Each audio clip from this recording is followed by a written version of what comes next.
আন্দালুসের একটা ঘটনা আছে। বাদশাহ মেয়ের বিয়ে দিবে। এখন সবাইকে বলেছে যে আমি মেয়ের বিয়ে দিব, ছেলে খুঁজতেছি। এখন আমি চাই যে একজন হাফেজে কোরআন ছেলের সাথে আমার মেয়ের বিয়ে দিব। যাদের ঘরে হাফেজে কোরআন ছেলে আছে সবাই রাত্রেবেলা মশাল জ্বালাবে, একটা করে মশাল জ্বালিয়ে রাখবে। এখন বাদশাহ রাতের বেলা গভীর রাতে এই টাওয়ারের উপর উঠেছে, উঠে দেখে তার রাজ্যের প্রতিটা বাসায় মশাল জ্বলছে, মানে সবাই কোরআনে হাফেজ। পরের দিন শর্ত দিল যে সবাই তো কোরআনে হাফেজ, এখন আমি কার সাথে আমার মেয়ের বিয়ে দেব? কোরআনের মুফাসসির যারা তার সাথে দেব। পরের দিন যখন উনি টাওয়ারে উঠেছেন, দেখেন যে সব ঘরে মশাল জ্বলছে, এখন সবাই কোরআনে তাফসীর করতে যান। তারপর দিন আরো কঠিন শর্ত দিয়েছে যে হাদিসের উপর গবেষণা কারা করেছে, হাদিস বেত্তা কারা, এবার কোরআন হাফেজ, তাফসীর এবং হাদিস জানে কারা। এবার দেখা গেছে অর্ধেক আলো জ্বলতেছে ঘরের, পুরো দেশের অর্ধেক আলো জ্বলতেছে। এইভাবে প্রায় 8-10টা ধাপে ধাপে তিনি জামাই সিলেক্ট করেছেন। জামাই পেতে এত কষ্ট, সবাই ভালো মানুষ, এর মধ্যে ভালো কোথায় খুঁজে বের করুন। তো দেখেন আমরা যে ইসলাম থেকে সরে আসছি, এই কারণে আজকে বিগত 100 বছরে আমাদের এই অবস্থা হয়েছে। 1150 বছর 1200 বছর এই বিশ্বটাকে মুসলিমরা শাসন করেছে। ইতিহাস পড়ে দেখেন না একটু। রাসূল সাল্লাল্লাহু আলাইহি ওয়াসাল্লামের নবুয়ত থেকে নিয়ে এই মক্কা বিজয় থেকে নিয়ে প্রায় 1100-1200 বছর এই বিশ্বটাকে শাসন করেছে মুসলিমরা। এই ইতিহাসগুলো মুসলিম যুবকদেরকে কারা শেখাবে, কারা বলবে, কে মনে করাই দিবে? বিগত 100 বছরে আজকে আমাদের এই অবস্থা হয়েছে। কেন হয়েছে? এই যে বললাম, আমরা তাওহীদ থেকে সরে আসছি, সুন্নত থেকে সরে আসছি, আমরা এখন মাদকের পিছনে ছুটছি, আমরা নামাজ ছেড়ে দিয়েছি, কোরআন ছেড়ে দিয়েছি। এই যে দেখেন কতজন মানুষ হাত তুললো যে কোরআন পড়তে পারে না, অথচ সাহাবীদের যুগে মনে হয় মশাল নিয়ে একজনকে খুঁজে পাওয়া যাবে না যে কোরআন পড়তে পারে না। তো দেখেন আমরা যে ইসলাম থেকে সরে আসছি, এই কারণে আজকে বিগত 100 বছরে আমাদের এই অবস্থা হয়েছে।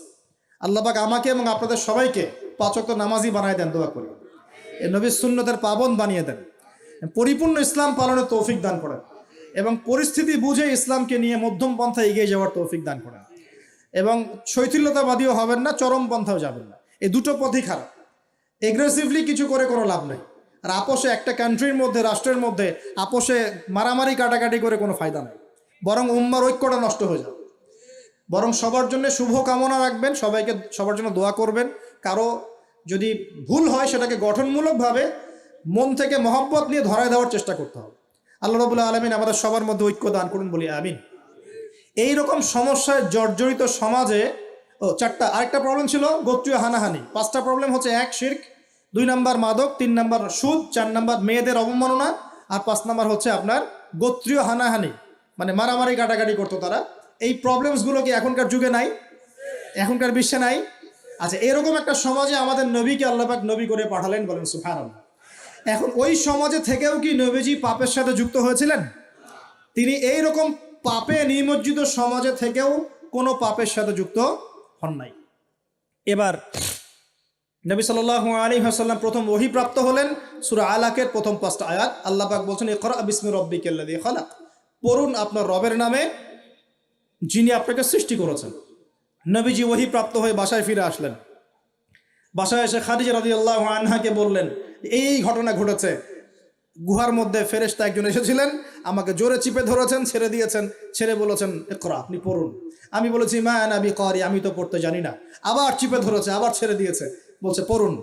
নবীজি বলছেন মা আনা বিকারি, আমি তো পড়তে জানি না। আমাদের নবীজি কিন্তু পড়তে জানতেন না। আবারও বলছেন ইকরা, পড়ুন। নবীজি বলছেন মা আনা বিকারি, আমি তো পড়তে জানি না। চতুর্থবার তিনি বলছেন ইকরা বিসমি রাব্বিকাল্লাযী খালাক, খালাকাল ইনসানা মিন আলাক, ইকরা ওয়া রাব্বুকাল আকরাম আল্লাযী আল্লামা বিল কলম আল্লামাল ইনসানা মা লাম ইয়ালাম। এবার খাদিজা রাদিয়াল্লাহু আনহা তিনি মুসলিম হয়েছেন। তার চাচাতো ভাই ওয়ারাকা বিন নাফেলের কাছে নিয়ে গেছেন। তিনি বলেছেন যে হ্যাঁ, তোমার কাছে যে এসেছিল তার নাম নামুস, মানে জিবরাইল আলাইহিস সালাম। তুমি নবুয়ত পেয়েছো, এখন তোমার এলাকার মানুষ তোমাকে বের করে দিবে। নবীজি বলছেন আমার এলাকার মানুষ আমাকে বের করে দিবে? আওয়া মুখরিজিয়াহুম, তারা কি আমাকে বের করে দিবে? তখন নবীজিকে বলা হচ্ছে হ্যাঁ, এর আগে যার কাছেই এই ওহী এসেছে তাকেই তার কম বের করে দিয়েছে। নবীজি দাওয়াতি কাজ করতে থাকলেন। প্রথম 3 বছর গোপন দাওয়াত। কয় বছর? প্রথম 3 বছর গোপনে দাওয়াত। এই 3 বছরে তৈরি হয়েছে আবু বকর সিদ্দিক, আপনার উসমান বিন আফফান, আব্দুর রহমান বিন আউফ, তালহা বিন উবাইদুল্লাহ, জুবাইর বিন আওয়াম, হ্যাঁ, এই যে জাইদ ইবনে হারেসা, বেলাল আল হাবাসি, এরকম সাহাবী, আব্দুল্লাহ বিন মাসউদ, জাফর ইবনে আবি তালেব, আলী ইবনে আবি তালেব, এমন প্রায় 40 থেকে 80 জন সাহাবী ইসলাম কবুল করেছেন, বলেন আলহামদুলিল্লাহ। এরপর চতুর্থ বছর থেকে প্রকাশ্যে দাওয়াত দেওয়া শুরু হলো। যখনই প্রকাশ্যে দাওয়াত দেওয়া শুরু হলো, তখনই নবী সাল্লাল্লাহু আলাইহি ওয়াসাল্লামের প্রতি জুলুম, নির্যাতন চাপিয়ে দেওয়া হয়।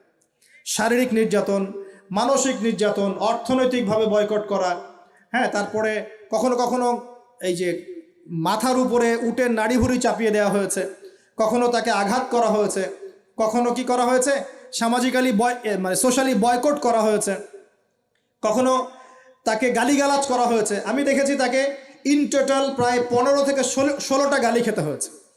আমাদের নবীজিকে, যার সামনেও কোনো গোনা নাই, পিছনেও কোনো গোনা নাই, এই ব্যক্তিকে জীবনে প্রায় 15 থেকে 16টা গালি খেতে হয়েছে। মানুষ তাকে বলেছে কাযযাব, মিথ্যাবাদী, মহামিথ্যাবাদী, সাহের, জাদুকর, ফারেকুল জামা, ঐক্য বিনষ্টকারী, হ্যাঁ, মজনুন, পাগল, জিনগ্রস্ত ইত্যাদি মানুষ তাকে এসব কথা বলেছে। আমাদের নবীজিকে মানুষ এই কথা বলেছে। এখন আমাদের সমাজে একটা প্রচলন ঘটেছে, সে খারাপ না হলে কি মানুষ এমনি এমনি খারাপ বলে? এরকম আছে না? খারাপ না হলে কি এমনি জুলুম আসে? এরকম বিশ্বাস আমাদের মধ্যে আছে। আমাদের নবীজিকে হকের উপর থাকার পরেও জীবনে প্রায় 15 থেকে 16টা গালি খেতে হয়েছে। তারপরে আমি স্টাডি করে দেখেছি, তাকে জীবনে প্রায় 14 থেকে 15 বার মানুষ হত্যা করার চেষ্টা করেছে। কতবার?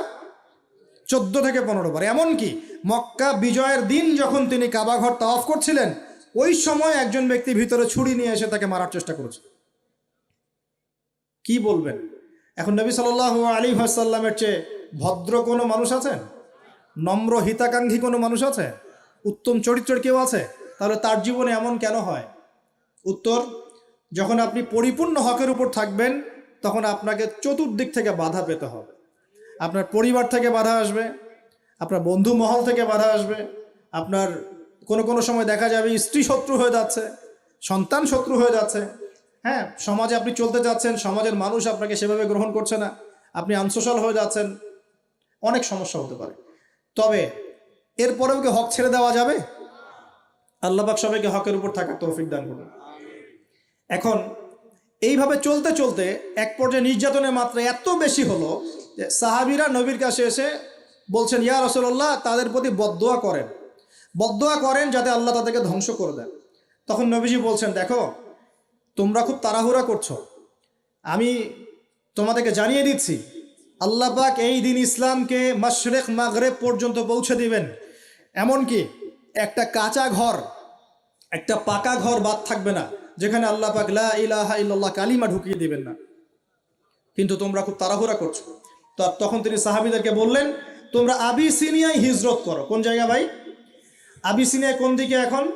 এই যে ইথিওপিয়া নাম শুনে, ইথিওপিয়া, ইরিত্রিয়া নাম শুনেছেন? এই জায়গা ছিল আগে আবিসিনিয়া। সেখানে একজন বাদশাহ ছিলেন, তার নাম বাদশাহ নাজাশি। কি নাম? বাদশাহ নাজাশি। এবং তিনি কিন্তু খ্রিস্টান ছিলেন। এই সমকামীদের মতো খ্রিস্টান ছিলেন না, যারা ঈসা আলাইহিস সালামকে আল্লাহর সন্তান বলে এইরকম খ্রিস্টান ছিলেন না। তিনি একজন সৎ খ্রিস্টান ছিলেন। নবীজি নিজে বলেছেন যে বাদশাহ নাজাশির দরবারে তোমরা যাও, সেখানে কোনো মানুষ জুলুমের শিকার হয় না। নবী স্টেটমেন্ট দিচ্ছেন তার সম্পর্কে। এমনকি এই ব্যক্তি যখন মারা গেছেন, তখন আমাদের নবী তার গায়েবানা জানাজার নামাজও পড়িয়েছেন। চিন্তা করতে পারেন? ওইখানে জাফর রাদিয়াল্লাহু আনহু সাহাবীদেরকে নিয়ে হিজরত করেছেন এবং তারা সেখানে থাকতে লাগলেন, তাদের কোনো ক্ষতি হয়নি।